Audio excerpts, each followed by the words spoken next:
Hi guys, and thank you for joining me for the next installment of Smaugust Fun.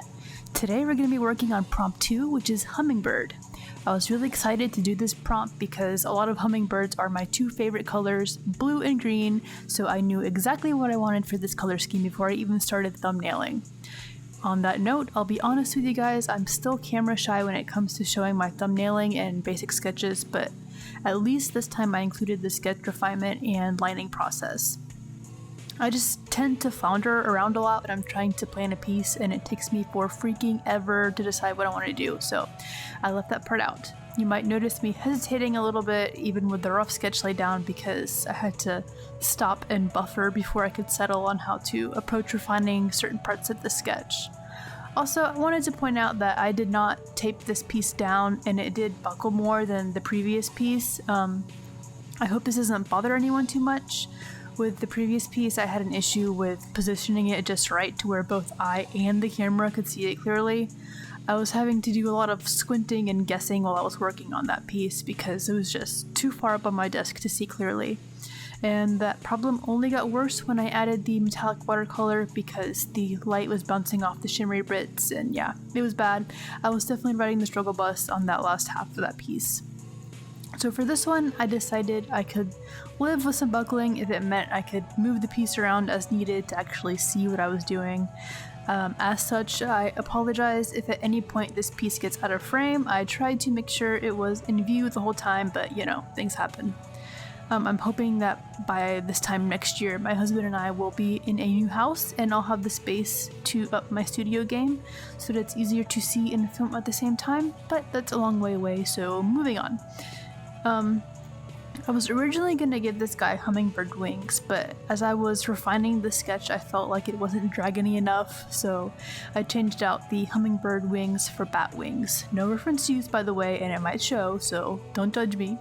And I don't know if you can tell, but this guy's head, or the beak/snout at least, was very much Gharial inspired.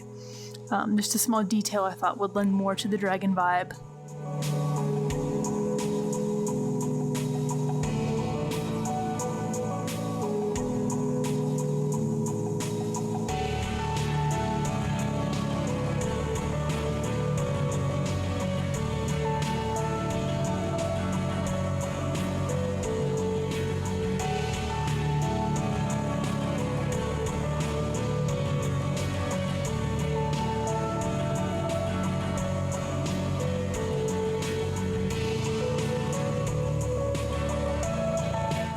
So in the last piece, I did both the sketch refining and lining in coal erase pencil, and for this one I saved the coal erase for just the lining for two reasons. One is that the coal erase does not erase as well as a regular graphite pencil. I know for some people this isn't a problem, but I tend to be heavy-handed when drawing, so it can be pretty difficult for me to erase any mistakes in coal erase. The second reason is that try as I might, I cannot get the point of the coal erase pencil to sharpen as much as a graphite pencil. I don't know if this is a me problem, or a pencil sharpener problem, or a coal erase problem, but it is a problem. And I have trouble getting in the small details and organic line shapes I want if I sketch with the coal erase because the lead or whatever is just so chunky. Lining, it's not so much of a problem because I can sort of just trace what I've already done, but it screws me up when I sketch with it. I don't know, maybe I just don't know how to use it correctly, but I mean, it's a pencil, it shouldn't be that hard to use. I still find it kind of makes my line quality a little softer and rounder than I'd like, but I like the color enough to overlook it. I just wish I could find an erasable colored pencil that actually erases as well as graphite and can make those sharp, thin lines I'm after.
Another thing I wanted to try with this piece was using the wet on wet painting technique.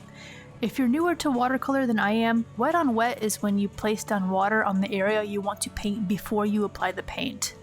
Since hummingbirds have a lot of gradients in their feathers, I thought wet on wet would be my best shot at getting even remotely close to replicating that. Usually I just paint directly on the paper without wetting it first, so this was new to me, but I was looking forward to giving it a try, and I'm quite pleased with how it came out. Although, here again, I did struggle getting the colors as vibrant as I wanted. Which reminds me, since my Winsor & Newton watercolor set was working so nicely on this paper, I decided to go ahead and try my older, far cheaper watercolor set to see how it looked on this paper as well. I didn't use this set much when I first got it, and I can't even tell you what brand it is. They were tube watercolors I got off Amazon, and when I put the box away somewhere safe, it was so safe that I forgot where it was. So this set has a wider color range than the basic colors the Winsor & Newton Cotman set gives you. It was nice because I didn't have to do so much mixing to get the colors I wanted. However, I did notice that these aren't as vibrant as the Winsor & Newton set. It was still a nice painting experience though. I don't think I know enough about watercolors yet to criticize these too heavily. If I ever find the box and can find out what brand these are, I'll let you guys know.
this point, the painting was really starting to look how I pictured in my head. After the base colors of the dragon dried, I went back in with the color I used for the cloudy background blob to add in some shading. And here's about where I started to do some more experimentation. I have some Marabou Aqua Pen Graphics watercolor pens, that's a mouthful, that I got in a paleteful pack last year, and I wanted to see how they lay over the watercolor paint. So I used the yellow one to try and add some more subtle color shifts in various areas around our little dragon. It wasn't a huge addition, but I think it did an okay job of bringing some more interest to those little spots. Next up, I whipped out the metallic watercolors I used in the previous piece to get some shimmer going on with this guy's feathers. Again, it's a little hard to see on camera, but you can really see the sparkly effect in person, and I just really love how it looks. I also used the metallic set on the flower so that it didn't feel left out.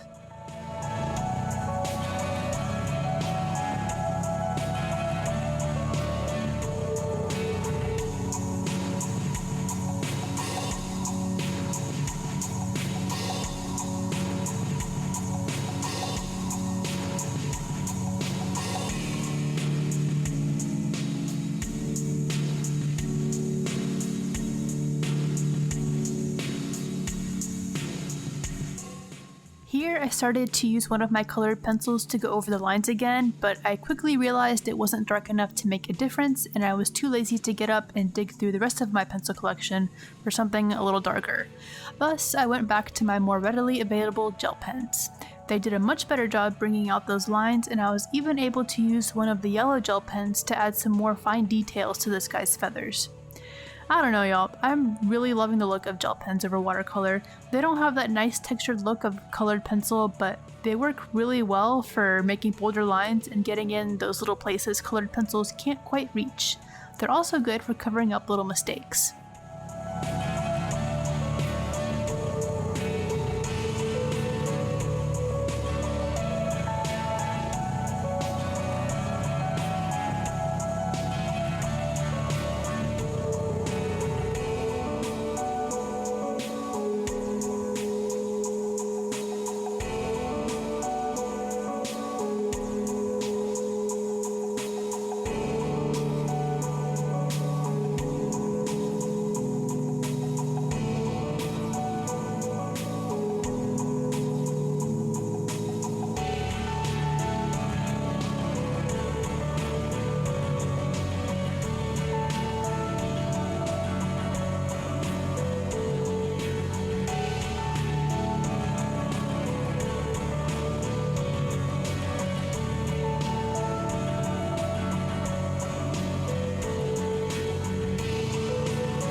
Once again, we've got the white Posca pen for some highlights, and that's it for this one, y'all. This was yet another fun little piece, and I hope y'all enjoyed watching the process for this. Stay tuned for more tiny dragons for Smaugust this month, and I'll leave a link to the prompt list I'm following below if you'd like to join in. Thank you all for watching, and don't forget to like, comment, and subscribe if you haven't already. Bye, y'all!